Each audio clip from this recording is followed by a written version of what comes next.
Gina's got the sign-in bit.ly as well as the Q&A bit.ly up. So today we are going to be talking about formative assessments. So as usual, presentation includes both Gina and myself. I am the one-to-one coach at South Garland High School. Gina, you want to introduce yourself? Hi, everybody. I didn't know my microphone was on. Glad to have you guys. If you live near Allen, going towards Dallas at 11 a.m., the Blue Angels are supposed to kick off. So I'm really conflicted by having to be on the webinar, but I just heard like a military helicopter fly over my house. So anyway, I'm glad to have you guys. Thanks for coming out. Okay, so as usual, if you have questions, you can pop them in the chat or you can put them in the webinar back channel. Gina and I do check this frequently. When a question pops up, we do answer it, and then that answer is then emailed to you. So if you think of something after the webinar, feel free to post it there. Today we are talking about 4 different formative assessment tools. We're going to go over Quizlet, Quizzes, Gimkit, and Formative. So when I post these slides, the purple links will take you to the help page for each tool, and then I've got an individual page for each tool that'll take you to their home page. Tools we've already talked about: Edpuzzle, Pear Deck, and then Forms and Sheets. If you are just joining us, please remember to mute your mic. Okay, so what are we learning today? For each one of those formative assessment tools, we are going to learn about logging in, creating a profile and adding classes, how to create an assessment, the different types of question types, how to search their libraries or databases, how to share those with your classes, and then how to access reports. Because as we know, formative assessments are all about data and how you need to modify your teaching to reach everyone. Okay, so we're going to start with Quizlet. If you have never done Quizlet, which I'm going to... there we go. All right. If you have never done Quizlet, Quizlet is basically like a set of flashcards or study cards that you can make as a teacher and then have your students play, or the students can make and then they can play different review games themselves. So when you log into Quizlet, this is what it will look like. Yesterday when I was logging in, they actually had an upgrade to teacher button down over here by my profile. So because of COVID-19, they are offering free teacher accounts to everyone. So if you don't have that yet, go ahead and log in so you can see the difference between a regular account and a teacher account. So if I click on my little person there, I can open my settings. So you can see my trial for the Quizlet teacher expires June 30th, and then I can see my different benefits, and I was able to change my Bitmoji. They have night modes. I have a teacher account, but your students can sign up as well. You can change your language and then make it sync with all of the other things, okay? But what we want to talk about is either accessing some that are already done or creating your own. So you can see I have previously created sets for either my students to use or that I've used in professional development, which is mostly Disney stuff. So you can hit create, and that'll take you to just a blank template. So you can add a title, webinar example, and then a description if you wanted to. And then see they have this import from Word, Excel, Google Docs, etc. So if I wanted to, I could just copy and paste my data. So I could tab between, add a comma, do something custom, and then semicolon between cards, or just move to a new line. So I could import that way, so you don't have to retype everything you've already done. Or I can just come down and start to enter the term. So I'm going to continue with the Disney theme, and I'm going to enter Monsters, Inc. So as you can see, Quizlet does have smart kind of sensing on what I'm typing. So I'm going to click on Monsters, Inc. And then when I go over here, I can start typing in a definition or a picture. So if I wanted to here, if I hit image, Monsters Inc., that picture pops up right away. So there's a movie from Pixar. You can change the colors on these. You can change it to bold if you want your students to kind of focus on a date. The text additions, like the bold, the underline, the changing of the colors, those are all teacher extras that you can only get with a teacher account. I can also go in and do a voice recording, or I could turn off the suggestions, which I always left them on because I was typing a word that maybe I didn't know the definition to, or it's a little faster. So here I've got Mary Poppins, and then it gives me some suggestions. So then I can put supercalifragilisticexpialidocious in there and find a picture of Mary Poppins. So you guys kind of get how you create. So then when I had all of my words in, I would just hit the create button and it would bring this up. So now you can see it's going to ask me how I want to share it because I've already synced my Google Classroom. Okay, so I can either copy this link or I can share it directly to Google Classroom. So if I click on that button, it's going to give me the same prompt everything else does, where I can choose my class, choose an action. So if I want to create the material or an assignment, and then just hit go, and then it'll post. If you are playing this, oh, I don't have enough. Okay, I'll go to a different set. So the students would then get this set of flashcards, and they could play any of these games. They could write or type the answer. They can spell it. They can practice taking a test. They can just learn them, which basically lets them flip it back and forth, kind of like this. Okay, there's a close-up on the picture. Now I can go back and forth, back and forth. And then they can also play games. They can play match, which is exactly what it sounds like. I have to match the image or definition to the movie. You see I'm just dragging and dropping. There it is. And it'll tell me what my score is. Okay, or they can play, instead of match, go back, they can play gravity, and those kind of fall from the top of the screen.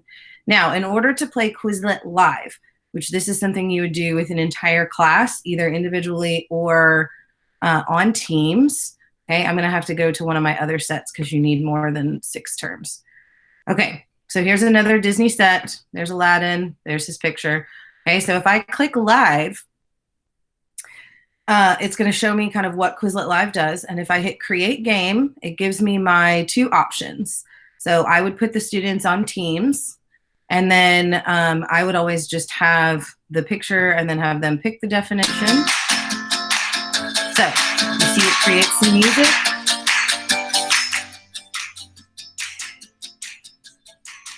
Okay, so it's got the music. Your kids would go to either this website or the app. I'm going to mute this. If you don't know how to mute your tab, anything that has a little speaker up here, you can just mute, and then it doesn't play that annoying music, okay?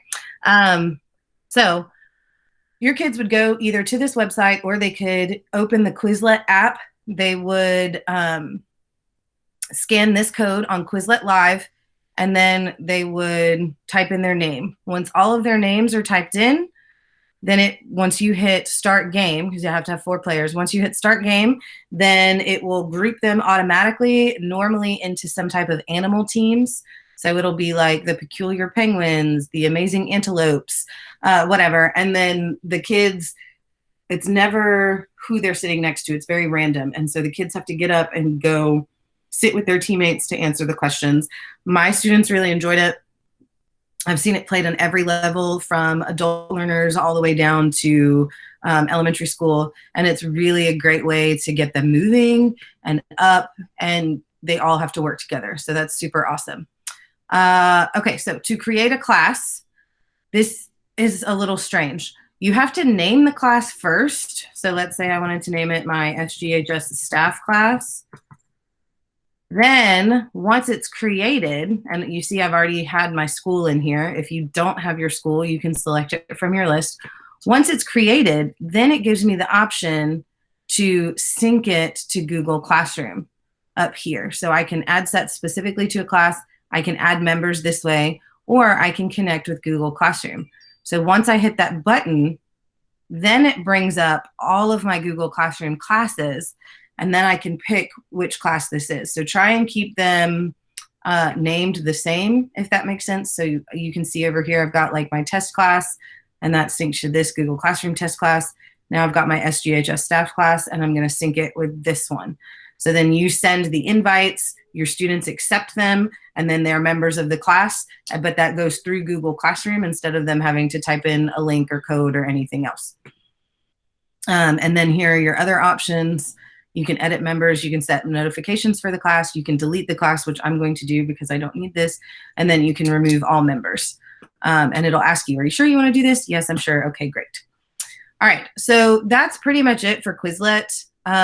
You can browse other sets that people have created if they've made them public. So if I wanted to browse computer skills, I would just type that in, and then here are the different categories. Here are popular sets, and then I could just pick on a set and either copy it. So if I click this plus sign here, I can add this set to a specific class or folder. I can customize this set. So this is going to allow me to copy it and then either change or make revisions. I can share this immediately. I can get all of the info on this particular set. So how many people are studying it, how many classes that is, how many folders she has, all of that stuff. Or if I go over here, you can see I can embed this. So if I've got a review website specifically set up for my kids, and you can do this with the sets you create as well. You can embed it, you can export it, I can combine it with another set, I can print the flashcards, or I can look at the high scores for the sets. And then the search function, if I wanted to type in like Google Drive, then anything that includes Google Drive is going to come up. So you can see I've got my categories hill to kind of drill down whatever I wanted to do. And then I could pick a set based on the questions. So Quizlet, super easy. This is just going to be either a study set that you create and send to the kids for homework, or you can play Quizlet live in class. Those are pretty much your two options for Quizlet. Okay, so now if I go to Quiziz.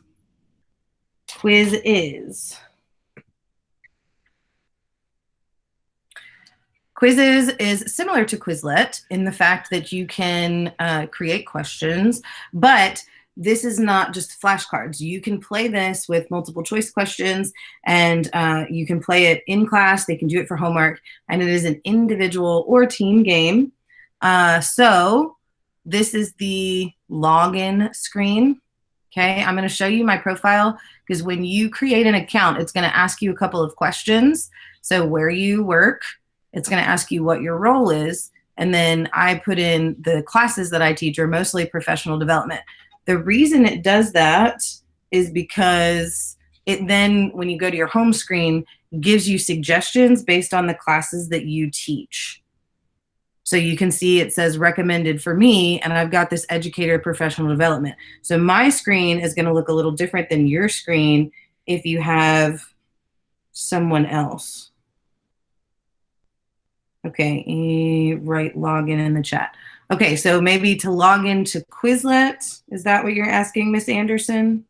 How to log into Quizlet?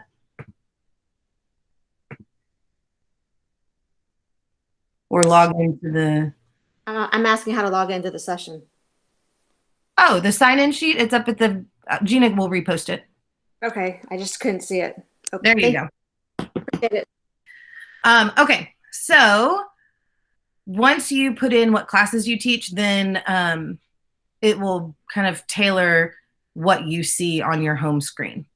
So here you have similar options. You can find a quiz that's already done, which I would recommend unless you just like creating quizzes. A lot of them are really awesome, but you can create a quiz and import questions from other quizzes that are on quizzes already. Here are your reports, your classes, collections, and then memes. So to go to classes, you can see I have already added my test class for Google Classroom. But if I want to add another one, I would just hit update Google Classes, and then pick which classes I wanted to kind of sync with quizzes, and then save. And then it'll pull up all of the members of that class. So you can see I've got my daughter here with my email address, and the parent summary report is turned on because it also sent me an invitation from Google Classroom asking me if I want to accept reports, which I always do for anything that she's in, Google Classroom, whatever, so I know what her scores are. Not necessarily in my class, but her other classes. Okay, so I'm going to click on Create New Quiz because it has a ton of really awesome questions. And when the kids play, it does power-ups and a lot of other things that are cool. So I'm going to type in webinar example. And I'm going to do my educator professional development, and I'm going to hit next. So now here are my different questions. Okay, so I can do multiple choice, checkbox, fill in the blank. I can take a poll, or I can ask an open-ended question. So these are the ones if I wanted to just type them myself. So here I've got a checkbox, and I can say, which of the following tools are in the G Suite? Okay, so then I would type in my answers here. So let's do docs and slides and sheets and Word. Okay, so this is a checkbox. So they're just going to check all of the ones that actually answer that question. So obviously they wouldn't check Word. I can also add a math equation. I can add image or audio.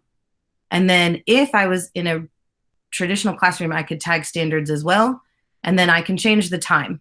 So you can set it to 15 minutes per question if you've got an open-ended one that maybe you want them to type on.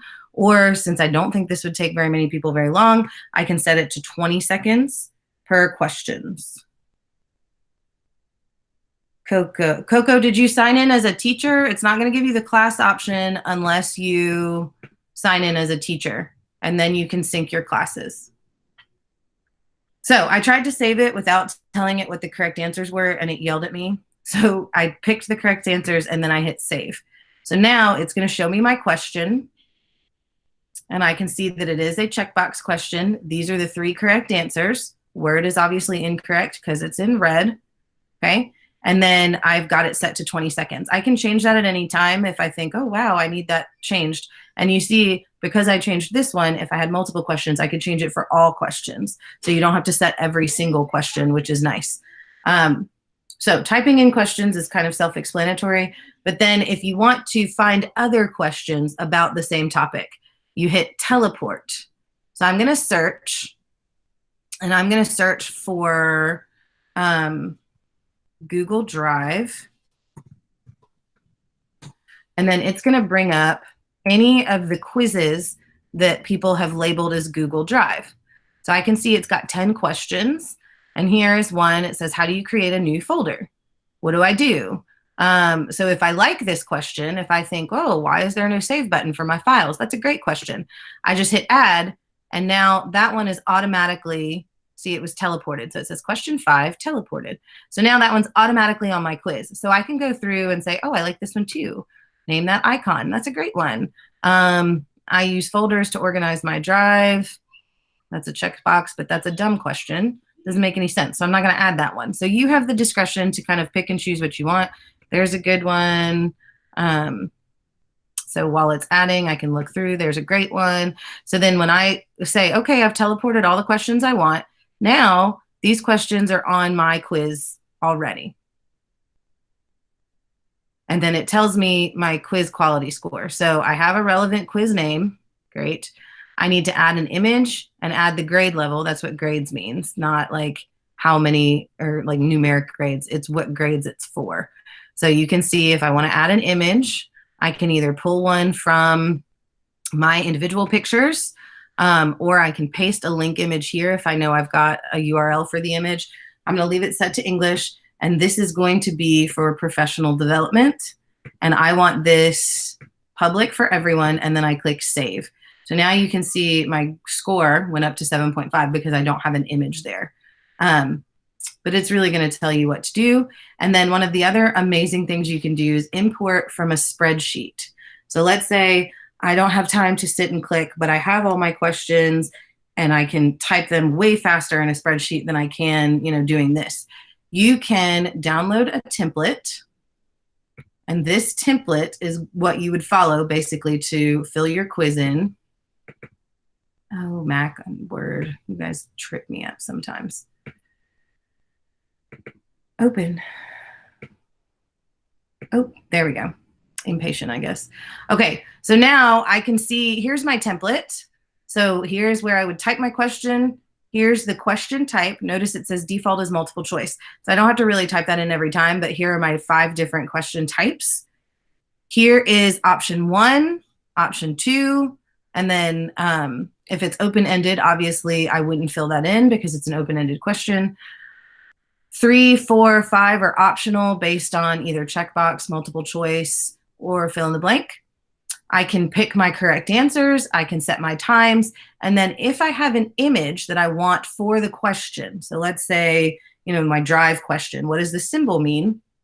I would just paste the address for the image here.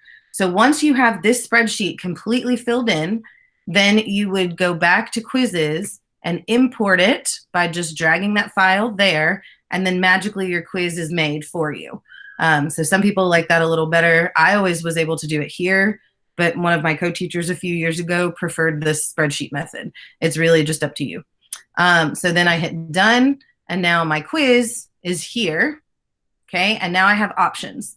I can either play my quiz live. So that's if I'm going to do it, in a class where I want everybody to participate at once. Maybe if I've got a live session going with my students now on a Google Meet. I can assign it as homework. So if I click that, I can pick my day. So let's say I want to do May 12th. I see that's 6 days from now. I want to do it 11:30 a.m. I can assign to a class. So once you've got your Google class synced, then I can say, okay, I'm going to assign it to this class, and I want this to be Google Drive quiz. And then I can also schedule it in Google Classroom if I want by posting it on a specific day, but I'm going to go ahead and post it now. And then I hit next. Okay, and then I have some advanced settings. So here I can ask, or I can determine how many times I want the students to be able to take it. I can set it unlimited, which if I really want mastery of content, I would do unlimited. But if it's something that you're taking for like as a test grade, maybe you only let them do it 2 times, once and then a retest, whatever you want to do. Validate only means it's going to let the students know when they have the correct answers. If I do answers in game turn to on, that means it's going to show them that they've picked the wrong answer, and then this is what the correct answer is. Or I can turn it completely off, so they'll know whether they got it right or wrong based on the meme that pops up, but they're not going to know what the correct answer is if they get it wrong. And then show answers post game. So I can choose for it to say, yes, I want them to see the questions and the correct answers, or I just want them to see the questions that they missed, or I can turn that completely off. And then during gameplay, these are new. Students have power-ups, so I can turn that off or on. And the power-ups include a bunch of different things. They can glitch the other player's screens for 10 seconds. They can get immunity from a wrong answer. They can double their score. They can get more time. And these things are applied to one question, and they get to choose when they're activated. And then once they use it, it's gone. And they earn them by getting correct answers during the quiz. I can have the kids see the countdown timer, which I liked for my kids to do so they could see, if they were running out of time. The leaderboard, I never turned on. I didn't necessarily need them to see the leaderboard. Now, obviously, if you turn that off, you can't do the power-ups, but the power-ups are new. So I would probably leave it on now so that they could see the power-up. I always shuffled the questions. I always shuffled the answers, especially if I was doing it in class, because I didn't want them, it's an individual game, basically. So I wanted them to kind of focus on their own screen, not the person next to them. Redemption question is also new. This is going to pop up at the end of the quiz. So any question that they got wrong, then the redemption question pops up at the end, and they have a chance to re-answer the question during the same quiz, which is kind of neat, but they get less points for it. I never turned music on because I didn't like the music, and I always turned on memes. So you can create your own set of memes, or you can choose a set that's already there. I always just left it on random. memes of all kinds of nature pop up, but they're all school appropriate, obviously. So then I hit assign game and I can see it's given me what it looks like in my Google Classroom. And then I get a little mini thing here when Isabella starts to join the game, and then I can see her accuracy and I can see how many students have actually completed the game. So if I had a class of 30, I'd be able to see if all 30 of them did it or not. And it tells you how many students are incomplete there. So then once May 12th hit at 11:30, I would just hit end game. And then it would give me a report of the student scores and all of that. So here is the report. Okay, so I can see which reports I want. So here's one that had 24 kids. That was 2 years ago. So 2 days ago, a live game. I made Isabella play it. So I can see here my one student has 100% accuracy. I can look at the dashboard. I can look at all of the players. I can look at questions individually. I can look at an overview. So this will give you all of the kids' names with all of their scores, and I can kind of see visually which ones have it. And then if you tied it to standards, it would show you which standards the kids didn't get as well. So then if I hit download, it's going to bring up a spreadsheet that looks like this. So I can see overall how many of my students got it correct, how many students got it incorrect, how many were unattempted. So if the kids run out of time or they don't answer it, and then I can see which child. So if I widen this thing, there we go. Now I can see which child, and it's going to give you their name in the game. So when you play live, you can turn on the name factory, which is going to pair them with a food or like a fruit or vegetable, so taro, and then a literary character. So she's Taro Tarzan, and most of them are like TTFFBB alliteration. There we go. So then it gives you their real name as well as their game name, and then I can see she made 100, and I can scroll across if I had multiple students. So that's kind of neat that you get that report that way. So let me minimize Excel.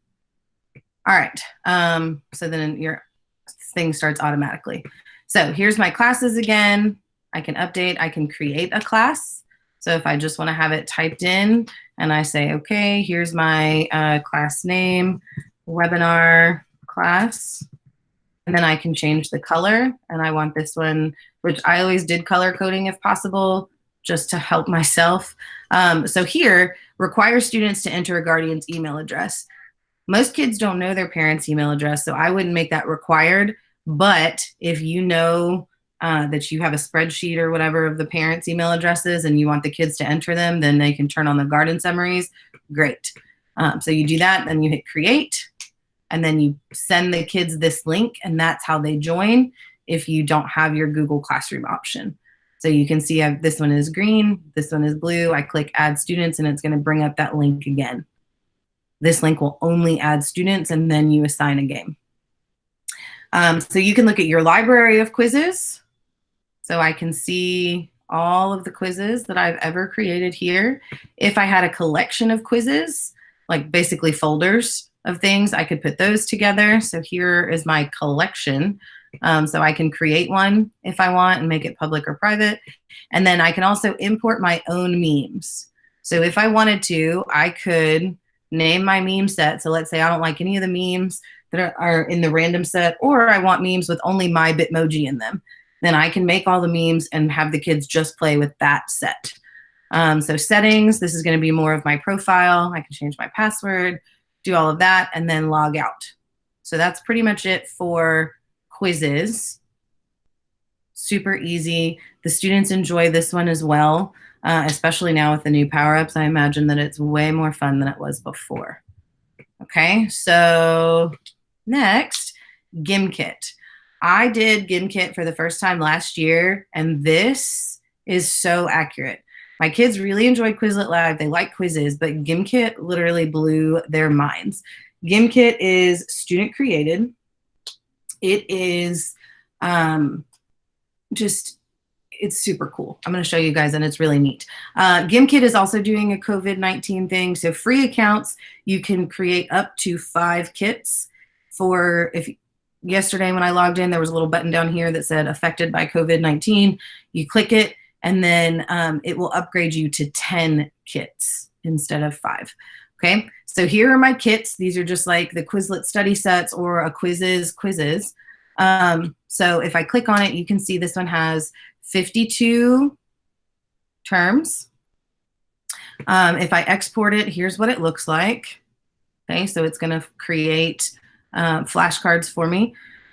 I can share it. I can edit it. So as I'm editing it, this is what I would do.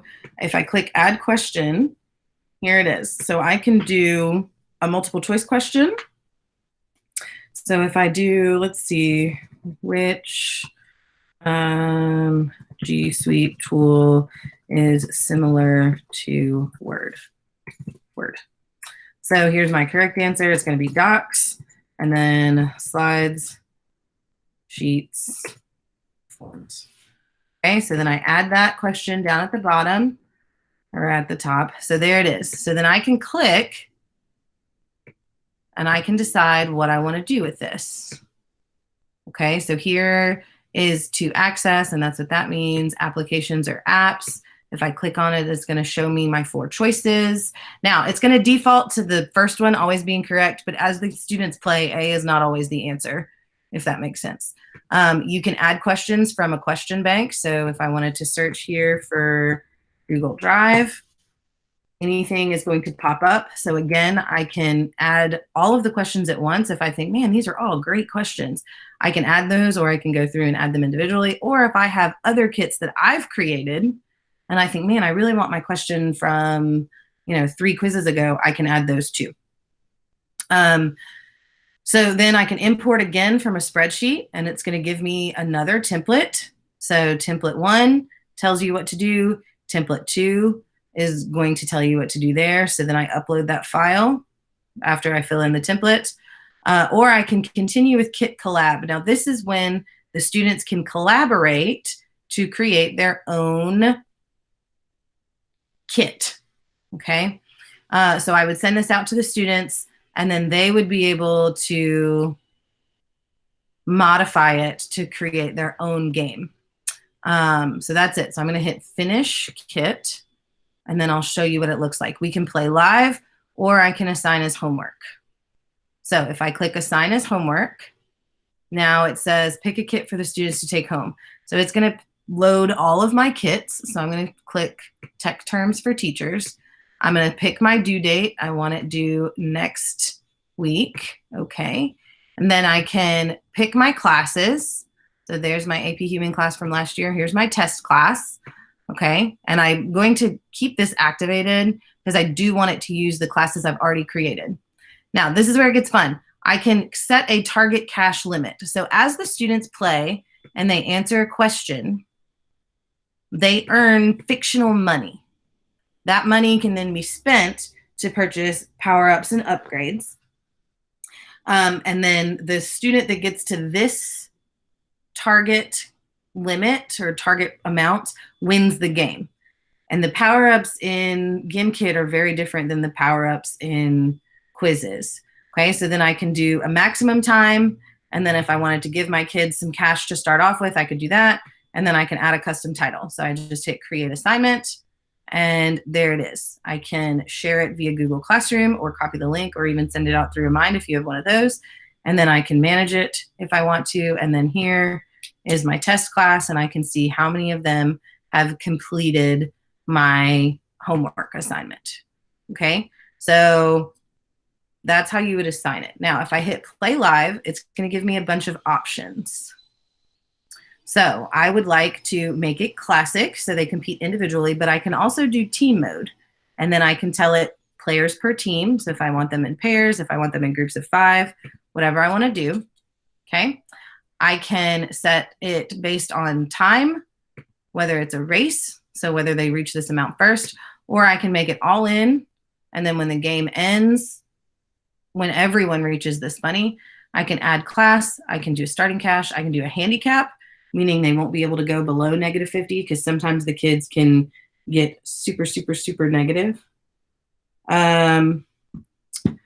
I can have the players correct or look at their answers. I'm always going to turn off music. I'm always going to turn off clapping. This is like a old school track on a TV show where they're clapping and cheering for the kids. So I always turn that off. I always turned on join in late because if a kid gets dropped from the network or something else, I want them to be able to get back in. And then here are my power-ups. Here are my themes, which they can do like dark mode, light mode, all different colors. It's up to them what they want their screen to look like. And then it gives you the option here, clean power-ups only. So this is power-ups that aren't going to hurt other players. So I can double my score. I can get more time. I can do all of these things. I never turned that on, frankly, because I wanted my students to compete against each other. And most of the time they said they didn't want it. So then I hit continue and I would put this up on the board. The kids would enter this and then I would hit start game. Okay, so Gina said, is there a sample rubric to assign and grade?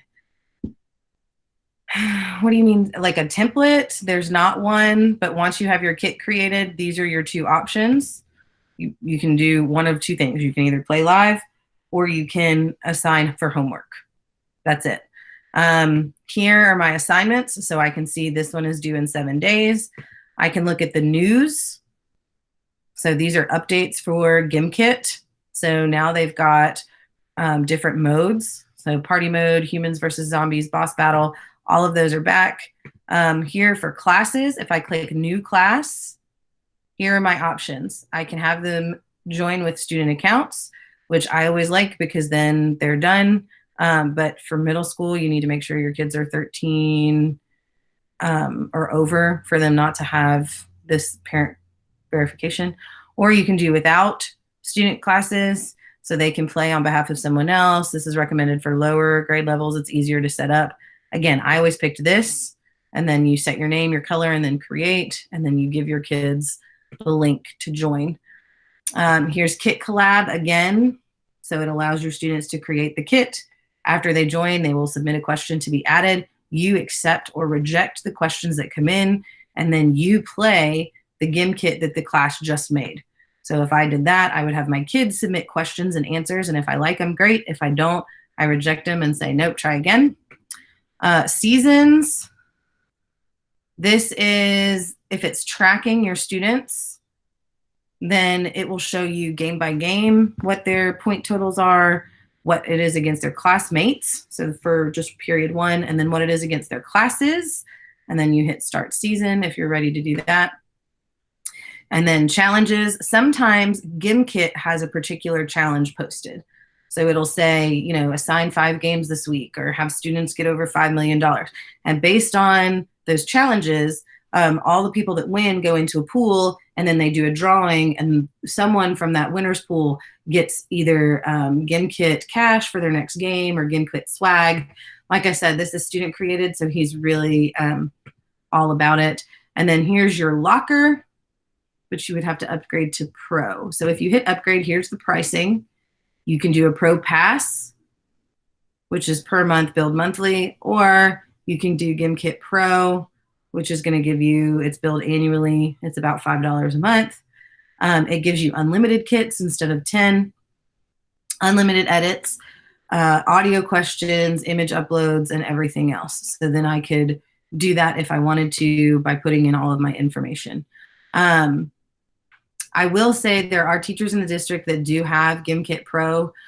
Miss Sherry North from Lakeview has been using this for her AP Geo class since we've gone remote, and they compete against kids in other states, kids in other countries. I mean, it is like crazy, off the wall, how many competitions she has set up, and her kids are killing it. So, I mean, when I talked to her about it, she said, you know, if I don't get 1 coffee a month, it's worth it to me. So that's up to you if you're willing to pay that or not. You might want to talk to your department chair or someone in school to see if maybe it's a purchase that they could do with school money for you to get a subscription. Okay, so here are my game settings. So I can set different currency. If I was in another country, we always play with money. I can do Google Translate. So if my students are playing using Google Chrome, then I could leave the Google Translate on, which is new, but given where I teach, I would definitely leave that on. And then the pricing and billing. So GimKit Basic, which is what I have, is going to be free forever. And then you can pick one of those. And then they have help and support. So this is where all of that is. So that's pretty much GimKit. So the last one is Formative. Formative is very similar. It does not have all the bells and whistles. So I don't know, at least on the student end. For the teacher end, it has a lot more as far as reporting and data, but it doesn't have as many fun things for the kids. There aren't any power-ups. There aren't a whole lot of other things going on. So it's not as pretty to look at, as you can see. So here's my webinar example. Okay, so I can add questions. So you see I added a whiteboard, I added a multiple choice, I added a show your work, I added a multiple selection. And for this one, to get the premium one, you would allow partial credit. Okay, so I can also upload any PDF or doc. So if I've got a short story or an article or something that I want my students to read and then answer questions about, I can upload that. And in the basic version, you get 20 pages a month. If you upgrade to premium, you get unlimited uploads and 25 pages per upload. Here, I can only upload 5 on the free version. But if I just go to my Google Drive, I would sync it to this and say, yes, I allow. And then I could pull in any of my docs, my drawings, any of my PDFs.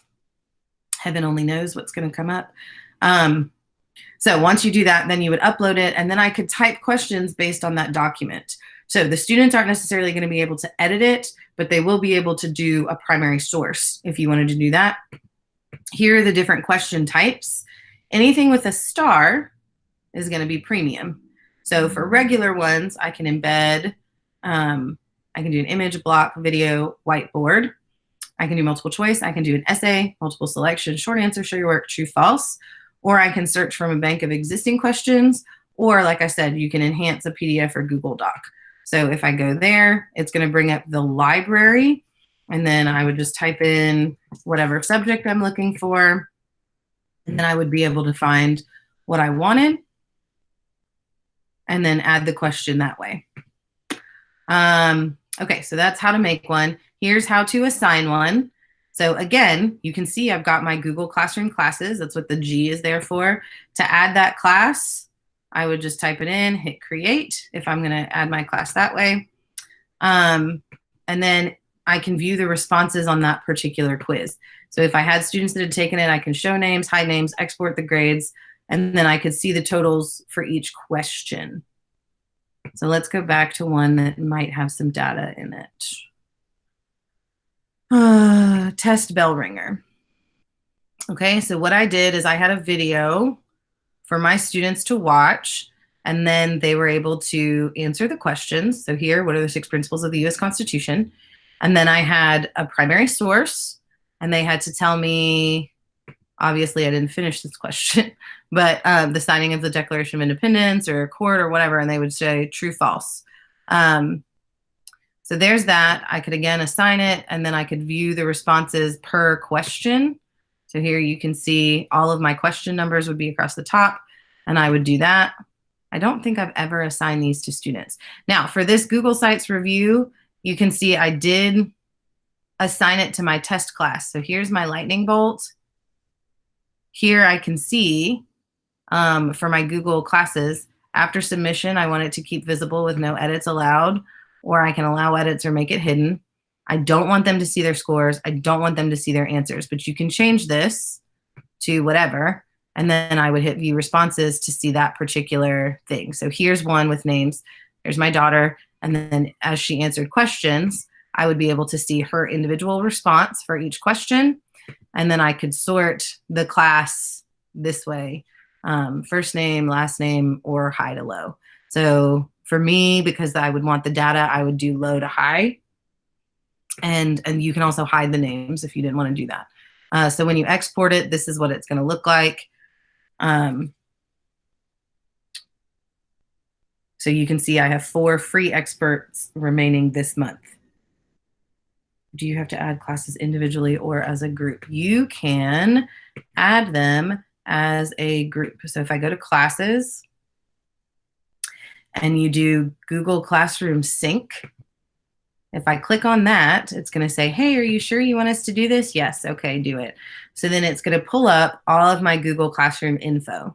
So then I can go through, and here's my DECA class for this year, since I'm one of the co-sponsors, and I can say, I want to add the entire DECA class, or I want to add everybody but this student.